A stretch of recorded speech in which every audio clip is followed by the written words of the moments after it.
Hello friends, तर स्वागत आहे तुमचं आपल्या या यूट्यूब चॅनलवरती. मित्रांनो, चॅनलवर नवीन असाल तर चॅनलला सबस्क्राईब नक्की करा आणि अशाच अपडेट्स पाहत राहा. नकार देत ती म्हणाली, कसं काय तुम्हाला माहीत नाही? तुम्ही तर रोज पाहता, रोज भेटता. तुमच्यापेक्षा चांगलं कोणाला माहिती असेल की तो किती खडूस आहे ते? तुमचा बॉस कसा दिसतो की नाही? राजवी जान्हवीकडे पाहत म्हणाला, हो, पण मी तिथे काम करायला जाते. कोणाला पाहायला थोडी जाते. मला काय माहिती असणार? मी कधी तसं काही पाहिलेलं नाही, असं म्हणत जान्हवी नजर चुकवत बोलली. काय जान्हवी, काहीही. डोळे तर आहेत ना आपल्याकडे. समोरचा माणूस हँडसम आहे की नाही हे तरी कळतंच. कसा दिसतो, लुक्स कसे आहेत? तनू थोड्या नाराजीने जान्हवीला म्हणाली. हो, अगदी बरोबर म्हणताय तुम्ही. तर सांगा ना मिस जान्हवी, तुम्हाला काय वाटतं? राजवीर तनूच्या बोलण्याला दुजोरा देत जान्हवीला विचारतो. ठीकच दिसतात, एवढंच. खूपच आग्रह झाल्यावर जान्हवी थोडक्यात उत्तर देत तिथून निघण्याचा प्रयत्न करते. फक्त ठीक दिसतात की हँडसम दिसतात? की फारच हँडसम दिसतात? बॉडी कशी आहे? उंच आहे का? चेहरा? चेहऱ्याची रचना कशी आहे? तनू सगळी डिटेल जाणून घ्यायचा हट्ट धरते. काय दीदी, इतकी डिटेल मला कुठून माहीत असणार? मी तिथे काम करायला जाते, त्यांना निरखायला नाही. जान्हवी थोडी चिडून तनूला म्हणाली, असं करा मी जान्हवी, नीट सांगत नाहीयेत तर तुम्ही उद्या ऑफिसला या. मी तुम्हाला भेट करून देतो. जान्हवी काहीच न बोलल्याचं पाहून राजवी तिला दबावात टाकत तनूला म्हणतो, नाही नाही, असं काही करता येत नाही. सर रागावतील. ते कुणालाही भेटत नाही. जान्हवी राजवीरला थांबवत म्हणाली, त्याची चिंता तुम्ही करू नका. ते माझं काम आहे. पण राजवीर जान्हवीचं ऐकायला तयार नव्हता. नाही, त्याची काही गरज नाही. दी, ते खूप हँडसम दिसतात. जसं सगळे म्हणतात तसं. उंच आहेत आणि जान्हवी तनूकडे पाहत म्हणाली, आणि आणखी काय? तनू उत्सुकतेने विचारते. ऑफिसमधल्या सगळ्या मुली त्यांच्या मागे वेड्या आहेत. सगळ्यांनाच ते खूप आवडतात, असं म्हणत जान्हवी खुर्चीतून उठते. तू तुझ्याबद्दलही बोलतेस का? राजवीर प्रश्नार्थक नजरेने विचारतो. नाही, तसं मी काही म्हणाले नाही. जान्हवी स्पष्टपणे नकार देते. का? तू ऑफिसमधल्या मुलींमध्ये येत नाहीस का? की तू मुलगी नाहीस? की तू ऑफिस स्टाफमध्ये नाहीस? नेमकं काय म्हणायचे? राजवीर एकामागोमाग प्रश्न विचारतो. नाही, म्हणजे माझ्याशिवाय बाकी सगळ्या मुली. एवढंच बोलून जान्हवी पटकन भांडी उचलत किचनकडे निघून जाते. ओ, असं आहे तर, राजवीर भुवया उंचावत म्हणतो. जान्हवी, तूही ना, तुला कधी एखादा मुलगा आवडतो सुद्धा का? तनू रागात विचारते. हो, विक्रम आवडतोच आहे मिस जान्हवीला, राजवीर टोमणा मारत म्हणतो. असं मी कधी म्हटलं? जान्हवी मागे वळून राजवीरकडे रागाने पाहत म्हणाली. नि तिघांचं जेवण झालं होतं. तनूने आपली बॅग उचलली आणि निघायची तयारी केली. तुम्ही दोघं बोला, मी जाते, असं म्हणत तनू दोघांना बाय करून निघू लागली. हो, डिनर तर झालाच आहे, तर आम्हीही निघतो. Okay, bye, good night. Janhavi हात हलवत राजवीरला बाय म्हणाली. इतकी घाई कशाला? तू इथेच थांब, दोघं बोला, तेव्हाच तर एकमेकांना ओळखता येईल. तनू डोळे दाखवत जान्हवीला म्हणाली. नाही दी, हे खूप बिझी आहेत. जान्हवी राजवीरच्या वतीने उत्तर देते. मी तर असं काही म्हटलंच नाही. राजवीर तिला अडवत म्हणतो. पण मला माहीत आहे. जान्हवी हात दुमडत म्हणाली. तुम्हाला कसं माहिती? राजवीर खिशात हात घालून पूर्ण ॲटिट्यूडमध्ये विचारतो. मला माहीत आहे. बस, जान्हवी नाक फुगवत म्हणाली. ती बोलते, तुम्हाला काहीच माहिती नाही. राजवीरही जान्हवीला त्याच ॲटिट्यूडमध्ये उत्तर देत म्हणतो. बरं बरं, ठीक आहे. तुम्ही दोघे भांडत बसा, मी निघते. तनू बराच वेळ तिथे उभी राहून दोघांचा वाद पाहत होती. शेवटी त्यांना तसंच सोडून ते निघून जाते. तनू गेल्यावर जान्हवी राजवीरला म्हणते, तुम्ही इथे डिनरसाठी आला होता ना? डिनर झालंय. आता कृपया इथून जा. आधी मला हे सांगा, माझं नाव लकी कधीपासून झालं? तुम्हाला याहून नीटचं नाव सुचलं नाही का? तनू जाताच राजवीर रागात जान्हवीवर बरसतो. मग मी काय करणार होते? त्यावेळी काहीच सुचत नव्हतं. जे डोक्यात आलं तेच बोलले. जान्हवी शांतपणे उत्तर देते. मग एखादं ढंगाचं नाव सांगू शकली नाही असतीस ना? आणि राजवीरमध्ये काय प्रॉब्लेम आहे? माझं नाव छान आहे, राजवीर चिडून म्हणतो. राजवीर नाव सांगितलं असतं तर तिला संशय आला असता. तिने विचारलं म्हणून सांगितलं. आणि मी तिला एवढंच सांगितलं आहे की तुम्ही माझे मित्र आहात, बॉस आहात असं थोडीच सांगितलंय. तनूला खोटं का सांगितलं हे जान्हवी समजावून सांगते. मग तो नेहमी तुमच्या घरी येत असतो आणि माझ्यावर मात्र तुम्ही कायम चिडता. राजवीर पुन्हा चिडून म्हणतो. त्याच्या बोलण्यात विक्रमबद्दलची जळजळ स्पष्ट दिसत होती. तो माझा मित्र आहे, तो घरी येऊ शकतो. जान्हवी चेहरा दुसरीकडे वळवत म्हणते. अच्छा, आणि तुमची दीदी काय म्हणत होती? तो तुम्हाला पसंत करतो म्हणे. राजवीर रागाने जान्हवीकडे पाहत तिला स्वतःकडे वळवतो. हो, करत असेल तर? त्यात तुम्हाला काय? जान्हवीला समजत नव्हतं की राजवीरला इतकी अडचण का होते. मला काही फरक पडत नाही असं म्हणत राजवीर कपाळावर बोटे फिरवत बोलतो. मग तुम्ही हे सगळं विचारत का आहात? जान्हवी त्याच्या डोळ्यात पाहत विचारते. तुम्हालाही तो आवडतो का? राजवीर तिच्या दोन्ही हातांना धरून तिला जवळ ओढत थेट डोळ्यात पाहून विचारतो. हो, आवडतो. तो माझा मित्र आहे. मला तो आवडतो. तुम्हाला काय? जान्हवी ठामपणे उत्तर देते. मला काही नाही, पण माझ्या ऑफिसमध्ये हे सगळं चालणार नाही, समजलं का? राजवीर रागाने म्हणतो. त्याची पकड तिच्या हातांवर अधिक घट्ट होत जाते. तुमच्या ऑफिसमध्ये म्हणजे काय? आम्ही तुमच्या ऑफिसमध्ये काहीच करत नाहीत. राजवीरच्या बोलण्याने जान्हवी चिडते. सगळं माहिती आहे मला. तो नेहमी काही ना काही बहाणा शोधत असतो. कधी तुमच्याशी बोलायला, कधी लंचला बाहेर नेण्यासाठी. मनातली सगळी खदखद तो बोलून दाखवतो. असं काहीच नाही, समजलं का? आणि तो खूप चांगला मुलगा आहे, तुमच्यासारखा नाही. जान्हवी रागाने म्हणते. म्हणजे काय माझ्यासारखा नाही? नेमकं काय म्हणायचं तुम्हाला? राजवीर आणखी चिडतो. त्याची पकड आता अधिकच वेदनादायक होते. मला काहीही बोलायचं नाही. मला त्रास देऊ नका, जान्हवी वेदनेने म्हणते. माझा हात सोडा, दुखतोय. मी तुम्हाला त्रास देतोय की तुम्ही मला? राजवीर रागात विचारतो. सोडा मला, खूप दुखतंय. तुम्ही काय करताय? जान्हवी पुन्हा विनवते. राजवीरने हात सोडताच जान्हवीच्या हातांवर लालसर खुणा उमटलेल्या दिसतात. तिच्या बाह्या लाल झालेल्या होत्या. ते पाहताच राजवीरची नजर नरामते. दाखवा मला. घरात फर्स्ट एड बॉक्स आहे, तो काळजीने म्हणतो. पण जान्हवी त्याचा हात झटकून दूर जाऊन उभी राहते. हो, जातेच. तुम्ही इथून निघून जा. मला तुमच्याशी काहीही बोलायचं नाही, जान्हवी रागात राजवीरला म्हणाली. तुम्हाला वेदना होत असतील, थांबा, मी काहीतरी लावतो असं म्हणत राजवीरने जान्हवीचा हात पकडला. त्याची काही गरज नाही. हा सगळा त्रास तुमच्यामुळेच आहे.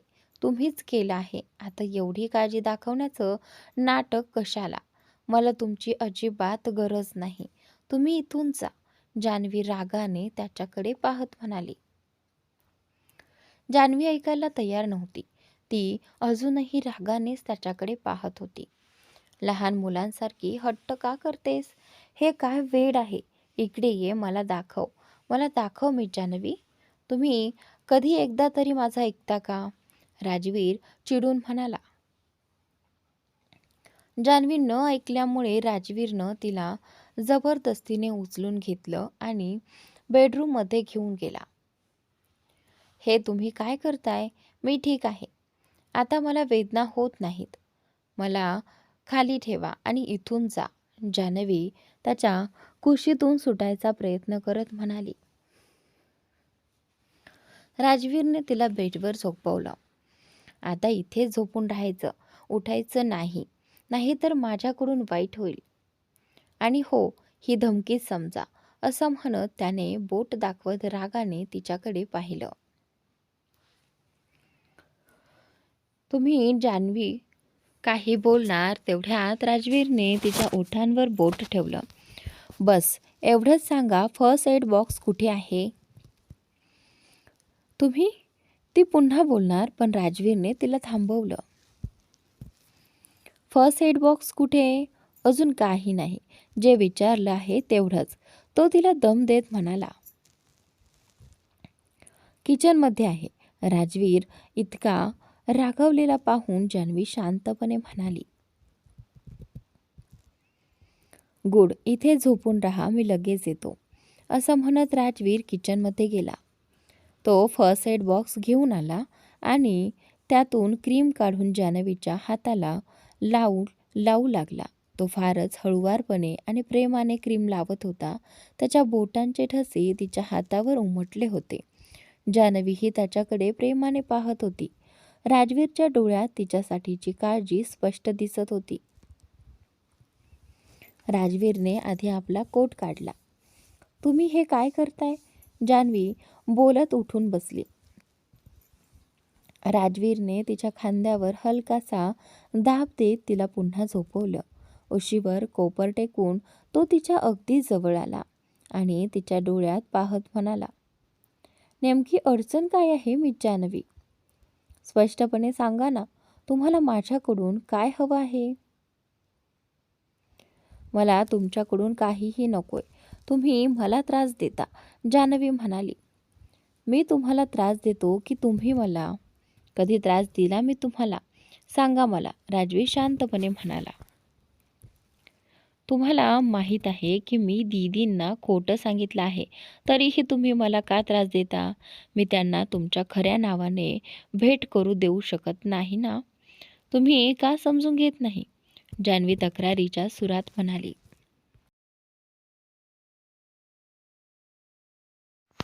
मी काही बोललो का?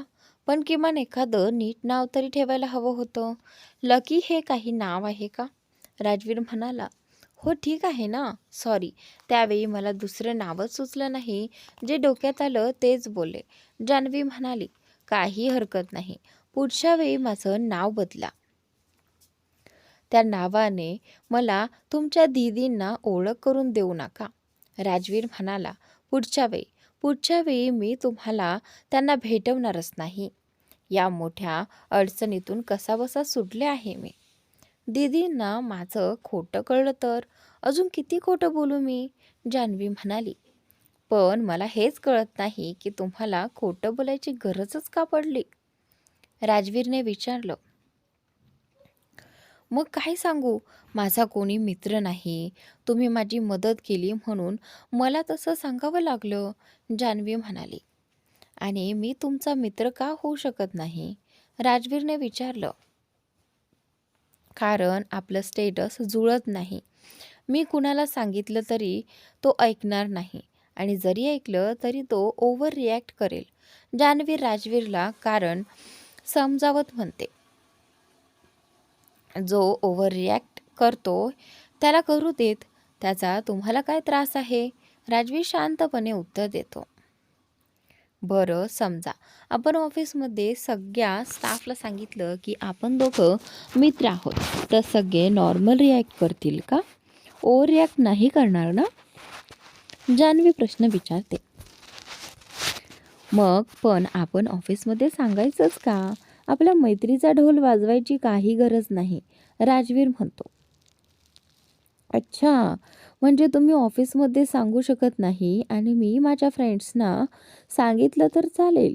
आणि तसंही विक्रम ऑफिसमध्ये येतोच, त्याला कळलं तर बाकी स्टाफलाही कळेल, जान्हवी नाराजीने म्हणते. मग त्यालाही सांगायचं नाही.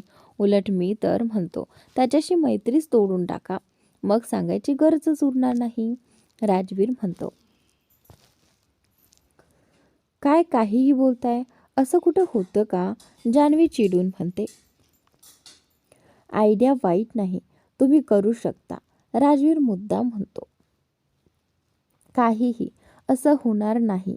तो माझा मित्र आहे, जान्हवी ठामपणे म्हणते. जसं तुमचं मन, मी काय करू शकतो? तुमची चॉईसच खराब आहे, राजवीर उपरोधाने म्हणतो. अच्छा, म्हणजे माझी चॉईस खराब आहे. तुम्ही तर फारच समजदार आहात. आहात ना? मग तुम्हाला माहिती होतं ना की विक्रमने तुम्हाला पाहिलं असतं तर ओळखलं असतं. तरीसुद्धा दीदीला का म्हणालात की त्यालाही बोलवायला हवं होतं? तुम्ही माझीही बाजू घ्यायला हवी होती, दीदीची नाही. तुम्हाला सगळं माहिती होतं ना? जान्हवी रागात बोलते. हो, पण तुमची दी त्याचं इतकं कौतुक करत होती की मला वाटलं एकदा भेटून घ्यावं, राजवीर उत्तर देतो. मग ऑफिसमध्येच भेटा ना त्याला, इथे भेटायची गरज नव्हती, जान्हवी म्हणते.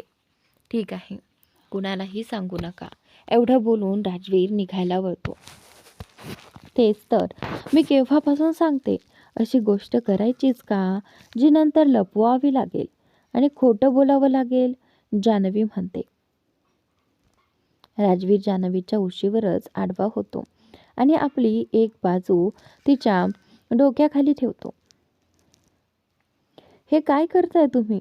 जान्हवी उठायचा प्रयत्न करते, पण राजवीर एका हाताने तिचा खांदा धरतो, त्यामुळे ती उठू शकत नाही.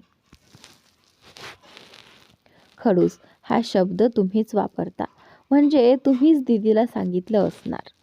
कुठे कुठे माझ्याबद्दल वाईट गोष्टी केल्यात, राजवीर विचारतो. मी नाही केलं, मी त्यांना काहीच सांगितलं नाही, जान्हवी बचाव करत म्हणते. मग त्यांना कसं माहिती? तुमच्या त्या सो कॉल्ड फ्रेंडने सांगितलं असेल, राजवीर म्हणतो. नाही नाही, त्यानेही काहीही सांगितलं नाही, जान्हवी पटकन उत्तर देते. मग तुम्हीच त्याला वाचवायचा प्रयत्न करताय, कारण तुम्हा दोघांखेरीज तिसरं कोण सांगू शकतं, राजवीर म्हणतो. नाही, जेव्हा तुम्ही मला नोकरीवरून काढलं होतं तेव्हा मी दीदीला सांगितलं होतं. तेव्हाच त्यांना आपोआप वाटलं की तुम्ही खडूस आहात. मी त्यांना असं काहीही सांगितलं नव्हतं, जान्हवी स्पष्टीकरण देते. अच्छा, त्यांना आपोआप वाटलं? तुम्ही काहीतरी वाईट बोललंच असणार. एवढा फ्री टाईम आहे का मिस जान्हवी तुमच्याकडे? सगळ्यांशी फक्त फक्त माझ्याबद्दलच बोलत असता का? राजवीर टोमणा मारतो. नाही, असं काहीच नाही. ते फक्त त्यावेळेस जान्हवी बोलत असते. तुम्ही तर माझ्यावर खूपच अपसेट दिसताय. सगळा वेळ फक्त माझाच विचार करत असता का? राजवीर विचारतो. नाही, असं काही नाही, जान्हवी त्याच्याकडे न पाहता म्हणते. अच्छा, म्हणूनच तुम्हाला माहिती आहे की ऑफिसमधल्या सगळ्या मुलींचं लक्ष माझ्यावर असतं. खूप लक्ष ठेवता वाटते, राजवीर हसत म्हणतो. नाही, असं काही नाही, मी फक्त दीदीला तसं बोलायला सांगितलं होतं, जान्हवी म्हणते.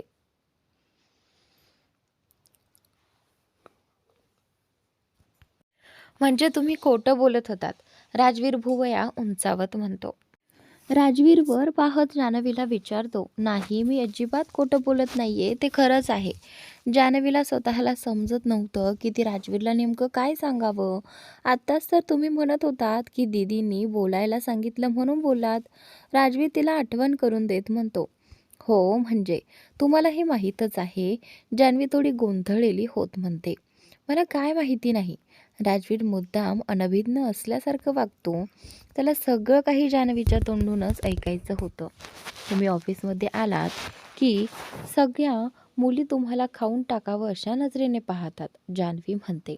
तिच्या बोलण्यातून तिला किती त्रास होतोय हे स्पष्ट जाणवत होतं. मग तुम्हाला काही प्रॉब्लेम आहे का? राजवीर थेट विचारतो. मला काय प्रॉब्लेम असणार? मला काहीच प्रॉब्लेम नाही. ती तुमची लाईफ आहे. तुम्हाला जे करायचं आहे ते करा. जान्हवी स्वतःला सावरत म्हणते. माहीत नाही, पण तुमच्या आवाजातून आणि चेहऱ्यावरच्या भावातून काहीतरी वेगळंच दिसतंय. राजवीर तिला निरखून पाहत म्हणतो. असं काही नाही. जान्हवी त्याची नजर चुकवत उत्तर देते.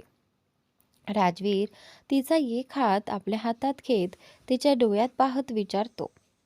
सांगा ना मिस जान्हवी, तुम्हाला तुमचा हा फक्त मित्र खरंच खूप आवडतो का? असं काहीही नाहीये. जान्हवी ठामपणे नकार देते. मग ती तसं का बोलत होती? जर पैशांचा प्रश्नच नाहीये तर? जान्हवीच्या नकारामुळे राजवीरला थोडा दिलासा मिळतो. तरीही तो खात्री करून घ्यायला पुन्हा विचारतो. ती तुमच्याबद्दलही तसंच बोलते. म्हणजे तुम्ही माझे बॉयफ्रेंड आहात का? नाही ना? तिच्या बोलण्याला काही अर्थ नसतो. ती कायम पैशांचीच चर्चा करते. तिचं चाललं असतं तर संपूर्ण जगालाच माझा बॉयफ्रेंड घोषित केलं असतं. एकही मुलगा ती सोडत नाही. जान्हवी आपली बाजू स्पष्ट करते. तुम्ही म्हणताय तर मी मानतो. राजवीर तिचं म्हणणं स्वीकारतो. आता तुम्हाला घरी जायचं नाही का? जान्हवी विचारते. तुम्ही मला कायम घरी पाठवायला इतक्या उत्सुक का असता? राजवीर थोडासा चिडून म्हणतो. मी तसं काही म्हणाले नाही. एवढं बोलून जान्हवी त्याला घट्ट मिठी मारते आणि डोकं त्याच्या छातीवर ठेवते. राजवीरही तिला आपल्या बाहुपाशात घेतो आणि तिच्या केसांवरून हात फिरवू लागतो. मला घराची खूप आठवण येते. आईची आठवण येते. मला घरी जायचं आहे. इतकं सगळं खोटं बोलल्यामुळे जान्हवीला अजिबात बरं वाटत नव्हतं. घराची ओढ असह्य झाली होती. बोलता बोलताच ती रडू लागते. काय झालं मी जान्हवी? तुम्ही रडत का आहात? राजवीर तिच्या केसांवरून हात फिरवत प्रेमाने विचारतो. मी कधीच विचार केला नव्हता की शहरातलं आयुष्य इतकं कठीण असेल. मला कायम शहरात यायचं होतं, काहीतरी करायचं होतं, पण हे सगळं इतकं अवघड असेल असं वाटलंच नव्हतं. जान्हवी रडत रडत म्हणते. काय झाले, काय प्रॉब्लेम आहे ते मला सांगा. मी नक्की सॉल्व्ह करीन. राजवीर म्हणतो. काहीच प्रॉब्लेम नाही, फक्त घराची आठवण येते. जान्हवी अजूनही त्याला घट्ट मिठी मारून होती. खरंच काहीच प्रॉब्लेम नाही ना? असेल तर मला सांगा, मी नक्की मदत करेन. राजवीर पुन्हा विचारतो. आय नो, आता तुम्हीही घरी जा. उशीर झाला असेल. असं म्हणत जान्हवी उठून बसते. सकाळी अर्जुन ऑफिसला निघून गेलेला असतो. संध्याकाळ होताच मीशा त्याची वाट पाहू लागते. तिची नजर सतत दाराकडे लागलेली असते. वेळ तर झाली आहे. अर्जुनजी अजून आले का नाहीत? ती कधी घड्याळाकडे पाहते तर कधी दाराकडे. मीशा अजून विचारातच असते. तोच अर्जुन घरी येतो. त्याला पाहताच तिच्या चेहऱ्यावर हसू उमटतं. आलास बेटा? अर्जुन आत येताच वीणाजी त्याला म्हणाल्या. मीशा आणि अर्जुन यांची नजर एकमेकांशी भिडते. दोघंही डोळ्यांनीच एकमेकांना इशारा करतात. हो आई, अर्जुन उत्तर देतो. मी पाणी घेऊन येते, असं म्हणत मीशा किचनमध्ये जाते. अर्जुन आपल्या खोलीत निघून जातो. अर्जुनजी कुठे गेलेत? पाणी घेऊन परत आल्यावर अर्जुन दिसत नाही म्हणून मीशा वीणाजींना विचारते. तो त्याच्या खोलीत गेला आहे, वीणाजी सांगतात. ठीक आहे, असं म्हणत मीशा अर्जुनच्या खोलीकडे जाते. मीशाने दरवाजा उघडला आणि थोडी आत आली. तेवढ्यात मागून अर्जुनने येऊन तिला मिठी मारली. अर्जुनजी, हे काय करताय? हातातलं पाणी सांडेल. अर्जुनने तिला मिठी मारताच मीशा त्याला म्हणाली. तुला कसं कळलं की मीच आहे? अर्जुन हसत विचारतो.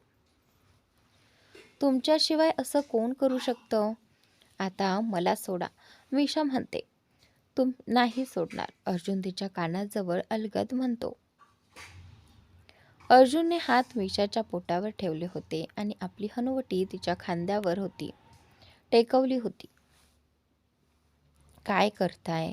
मिशा त्याचे हात धरत म्हणत अर्जुन तिच्या मानेवर हलकसं चुंबन देतो.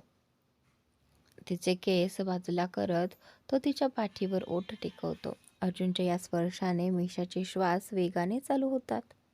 अर्जुनजी, थांबा ना, मला आधी पाणी ठेवू द्या, सांडेल ते, मिशा त्याला थांबवत म्हणते. अर्जुन तिला स्वतःकडे वळवतो. तिच्या हातातील ग्लास घेतो आणि त्यातलं पाणी पिऊन घेतो. आज उशीर का झाला? मिशा त्याच्या डोळ्यात पाहत विचारते. उशीर नाही झाला, अर्जुन घड्याळाकडे पाहत म्हणतो. झाला आहे. कुठे होतात? मिशा त्याला रोखून पाहत म्हणते. थांबा, असं म्हणत अर्जुन ग्लास परत ट्रेमध्ये ठेवतो आणि टेबलावर ठेवतो. हे घ्या मॅडम, याच्यामुळे थोडा उशीर झालाय, असं म्हणत तो तिला चॉकलेट देतो. चॉकलेट? मिशा आनंदाने म्हणते. तुला आवडतं म्हणून घेतलंय, अर्जुन प्रेमाने म्हणतो. म्हणजे यासाठी उशीर झाला? मिशा विचारते. हो म्हणायला हरकत नाही, 10-15 मिनिटं चालतातच, अर्जुन म्हणतो. नाही चालत. कोणी बेसब्रीने वाट पाहत असेल तर अजिबात चालत नाही, मिशा म्हणते.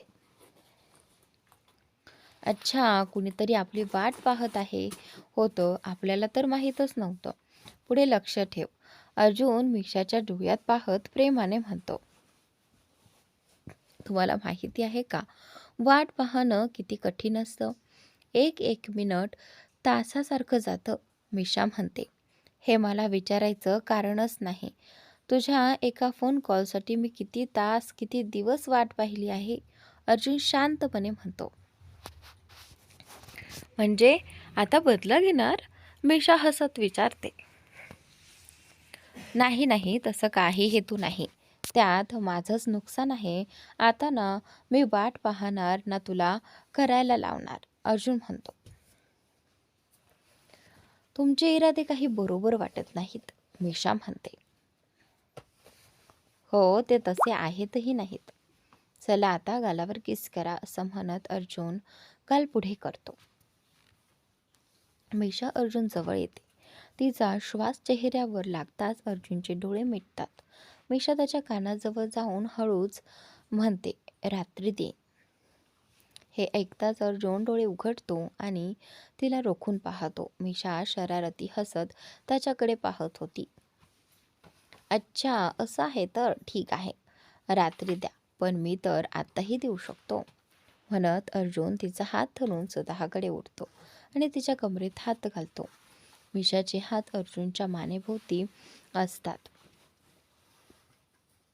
अर्जुन असं बोलताच मिशाचे हसू गायब होतं. अर्जुन बोटांनी तिच्या पाठीवर फिरवू लागतो. अर्जुनजी, एवढंच म्हणत मिशा आपला चेहरा त्याच्या छातीत लपवते. अर्जुन तिच्या गालावर ओठ टेकवतो आणि तिला एक चुंबन देतो. मिशा डोळे मिटते. भाभी, असा आवाज दोघांच्या कानावर पडताच ते पटकन वेगळे होतात. ही ऐश्वर्या पण ना, असं म्हणत अर्जुन पटकन बाथरूममध्ये जातो. मिशा केस सावरू लागते. भाभी कुठे आहात? सगळं घर शोधलं मी, ऐश्वर्या म्हणते. मी इथेच होते. मिशा थोडी घाबरलेली दिसते. चला बाजारात जाऊया, मला थोडी शॉपिंग करायची आहे आणि तुम्हाला इथली पाणीपुरीही खाऊ घालीन, असं म्हणत ऐश्वर्या तिचा हात धरते. आत्ताच? मिशा आश्चर्याने म्हणते. हो ना, फक्त 6च वाजले, चला, ऐश्वर्या आग्रह करते. पण आईंना विचारू, मिशा म्हणते. त्याची चिंता नको, मी आधीच विचारले, तुमची सासू खूप चांगली आहे, ऐश्वर्या म्हणते. ठीक आहे, चला, म्हणत मिशा तिच्या सोबत निघते. अर्जुन अंघोळ करून बाहेर येतो आणि खोलीत नजर फिरवतो, पण मिशा दिसत नाही. मिशाची पन्ना बहुतेक खाली गेली असावी आणि ही ऐश्वर्या नेमकी चुकीच्या वेळेत येते. थोडी प्रायव्हसी नावाची गोष्ट असावी ना. नवीन लग्न झालेल्या भावंडांना तरी सोडावं. अर्जुन स्वतःशीच बोलतो. कपडे घालून अर्जुन खाली जातो. त्याचे डोळे मिशालाच शोधत असतात. मिशाची कुठेच दिसत नाहीयेत. कुठे गेली असेल? ऐश्वर्या मिशाला आपल्यासोबत घरी घेऊन गेली असावी, असा विचार अर्जुनच्या मनात आला.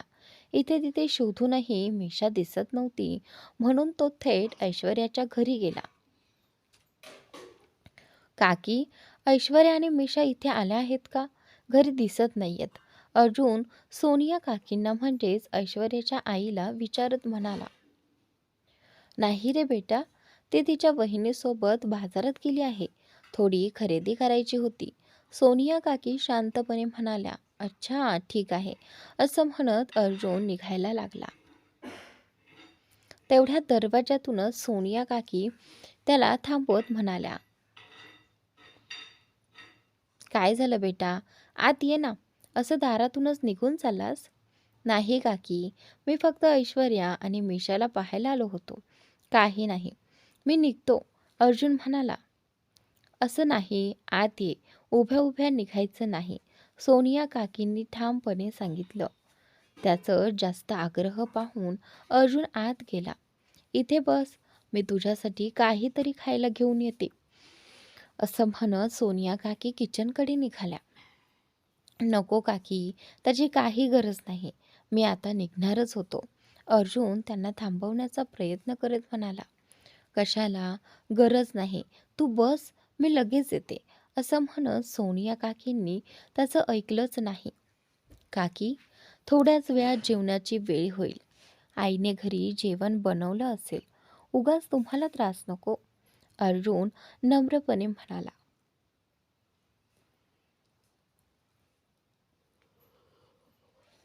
यात कसला त्रास अर्जुन? जेवणाला वेळ आहे आणि तू तरुण आहेस, पोटभर खाल्लं तरी कळणार नाही, असं म्हणत सोनिया काकी हसल्या. त्यांना नकार देता येत नाही हे पाहून अर्जुन फक्त मान हलवून हो म्हणाला. काही वेळात सोनिया काकी अर्जुनसाठी हलवा घेऊन आल्या. खा, कसा झाला आहे ते सांग, असं म्हणत त्यांनी त्याला वाटी दिली. खूप छान आहे, अर्जुन हलवा खात म्हणाला. मिशासाठीही घेऊन जा, सोनिया काकी म्हणाल्या. हो, अर्जुन तोंडात घास असतानाच उत्तर देतो. सोनिया काकी पुन्हा किचनमध्ये जाऊन डब्यात हलवा भरून त्याला देतात. हलव्याचा डब्बा घेऊन अर्जुन आपल्या घरी परततो. खोलीत येऊन तो तोंड फुगून बसतो. मिशा पण किमान मला सांगून तरी गेली असती, किंवा मलाही सोबत नेलं असतं. तिचं लग्न माझ्याशी झालंय की ऐश्वर्याशी? माझ्यापेक्षा जास्त वेळ ती ऐश्वर्यासोबतच घालवते, तो मनातल्या मनात कुरकुरतो. इकडे वीणा काकींनी जेवण वाढून ठेवलं होतं. आई, खूप उशीर झाला आहे. ऐश्वर्या आणि मिशा अजून आल्या नाहीयेत. मी जाऊन पाहून येऊ का? अर्जुन विचारतो. त्याची गरज नाही बेटा, गल्लीतल्या बऱ्याच बायका गेल्या आहेत. काळजी करू नकोस, येतीलच आता. तू जेवण कर, वीणा काकी म्हणाल्या. नाही आई, मिशाची वाट पाहतोय, तिच्या सोबतच जेवतो, अर्जुन म्हणाला. ती बाजारात गेली आहे म्हणजे काहीतरी खाऊनच आली असेल. येताच भूक लागेलच असं नाही, तरीही मी तिच्यासाठी जेवण बनवलंय, वीणा काकी म्हणाल्या. तुम्ही दोघं जेवून घ्या, मी नंतर जेवतो, मलाही भूक नाही, अर्जुन म्हणाला. भूक नाही का रे? वीणा काकी आश्चर्याने विचारतात. काकींच्या घरी गेलो होतो ना, त्यांनी हलवा दिला, त्यामुळे आत्ता भूक नाही, अर्जुन उत्तर देतो. ठीक आहे, असं म्हणत वीणा काकी विनोदजींना जेवण वाटतात आणि स्वतःही जेवायला बसतात. अर्जुन मात्र अस्वस्थपणे घरात इकडून तिकडे फिरत राहतो. तेवढ्यात ऐश्वर्या आणि मिशा घरी येतात. आता आल्या आणि मला म्हणत होत्या की मी उशीर केला, असं अर्जुन मनातल्या मनात पुटपुटतो. खरेदी झाली का बेटा? वीणा काकी विचारतात. हो ताई, खूप मज्जा आली. मी तर फारच थकले आहे, ऐश्वर्या म्हणते. या, जेवण करा. वीणा काकी मीशा आणि ऐश्वर्याला म्हणतात. मलाही द्या ना, मीही जेवतो. अर्जुन लगेच म्हणतो. अरे हो बेटा, पण आम्ही दोघं जेवून झालोय, वीणा काकी म्हणाल्या. काय केले ताई? ऐश्वर्या विचारत बसते. मेषा तूही बस, वीणा काकी म्हणतात. नाही आई, मला भूक नाही, आम्ही आत्ताच वरच खाऊन आलोय, मीशा म्हणते. एवढीशी चाट खाऊन भूक कशी भागली भाभी? ऐश्वर्या हसत म्हणते. आणि मी इथे वाट पाहत होतो, त्याचं काय? अर्जुन मनातच खट्टू होतो. आई, तुम्ही यांना जेवण वाढा, मी भांडी उचलते, असं म्हणत मीशा भांडी उचलायला लागते. ताई, मला जेवण वाढवून द्या, मी घरी जाऊन खाते. खूप उशीर झाला आहे, आई रागावेल, ऐश्वर्या म्हणते. ठीक आहे बेटा, असं म्हणत वीणा काकी तिला जेवण वाढतात. जा अर्जुन, आधी ऐश्वर्याला घरी सोडून ये, मग येऊन जेव, वीणा काकी सांगतात. हो, आणि माझं सामानही आहे, प्लीज तेही उचल ना, घरीच तर जात आहात, ऐश्वर्या अर्जुनला विनंती करत म्हणते. अर्जुन काही बोलणार इतक्यात विनोदजी म्हणाले. हो हो, तो उचलून घेईल, यात काही बोलण्यासारखं आहे का? हो नक्की, असं म्हणत अर्जुन शांतपणे ऐश्वर्याचं सामान उचलतो आणि मीशाला घरी सोडून येतो. वीणाजी मीशाला म्हणतात. बाळा, अर्जुनलाही जेवायला वाढ. अर्जुन येताना दिसताच त्या मीशाला सांगतात. हो आई, मीशा उत्तर देते. एवढं बोलून वीणाजी आपल्या खोलीत निघून जातात. मीशा अर्जुनला जेवण वाढू लागते. राहू दे, मी स्वतः करतो, असं म्हणत अर्जुन तिचा हात बाजूला करतो आणि स्वतःच जेवण वाढतो. काय झालं अर्जुनजी? मी काय चूक केली? मी वाढलं असतं ना, राग का आला आहे? काय झालं ते तरी सांगा. मीशा त्याचं अचानक बदललेलं वागणं पाहून थोडी घाबरून विचारते. पण अर्जुन काहीच उत्तर देत नाही आणि जेवायला लागतो. काय झालं अर्जुनजी? बोलत का नाही? माझ्यावर नाराज आहात का? असं म्हणत मीशा त्याच्या हातावर हात ठेवते, तरीही अर्जुन शांतच राहतो. अर्जुनजी बोला ना, माझ्या बाजारात जाण्याचा राग आहे का? ऐश्वर्या मला घेऊन गेली म्हणून गेले, नाहीतर मी गेलीच नसती. बोला ना, मीशा वारंवार विचारते, पण अर्जुन काहीच बोलत नाही. त्याच्या गप्प राहण्यामुळे मीशा गोंधळून जाते. तिच्या डोळ्यात पाणी येतं. तेव्हा अर्जुन नाराजीने म्हणतो, तू मला सांगून तरी गेली असतीस, मी तुला सगळ्या घरात शोधत होतो. तुम्ही तर बाथरूममध्ये होता आणि ऐश्वर्या मला घाईघाईत घेऊन गेली. मला काय माहिती होतं की तुम्ही एवढे नाराज व्हाल? मीशा उत्तर देते. मी नाराज नाहीये, पण मी खूप वेळ तुझी वाट पाहत होतो. आपण दोघं एकत्र जेवू म्हणून मीही जेवलो नव्हतो. आता मला एकट्याला जेवावं लागलं.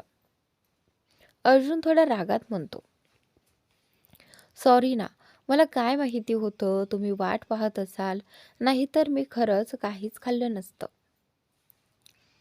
मीशा एक कान धरत म्हणते. ठीक आहे, आता रडू नकोस, अर्जुन म्हणतो. मी रडत नाहीये, मीशा उत्तर देते. थोडं तरी खा. असं म्हणत अर्जुन तिच्या दिशेने घास पुढे करतो. नाही, खरंच मला अजिबात भूक नाही, मीशा नकार देते. ठीक आहे, असं म्हणत अर्जुन जेवण संपवतो. जेवण झाल्यावर दोघं आपल्या खोलीकडे निघतात. तेवढ्यात अर्जुन अचानक मीशाला आपल्या कुशीत उचलतो. हे काय करताय अर्जुनजी? कोणी पाहिलं तर? मीशा म्हणाली. मीशा घाबरून म्हणते. कोणी पाहणार नाही, सगळे झोपलेत. अर्जुन खोडकर नजरेने तिच्याकडे पाहत म्हणतो. खाली ठेवा मला, मी पडेन, मीशा म्हणते. माझ्यावर विश्वास नाही का?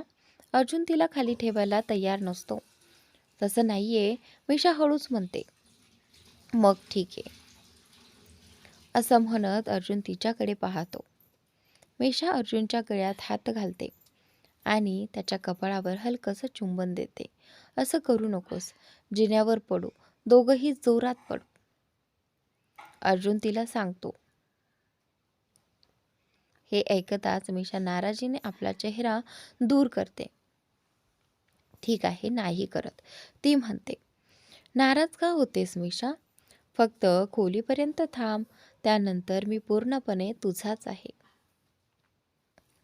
असं म्हणत अर्जुन तिच्या नाकाला आपल्या नाकाने हलके स्पर्श करतो. हे ऐकून मिशाचे गाल लाजेने लाल होतात. ती दोन्ही हातांनी आपला चेहरा लपवते.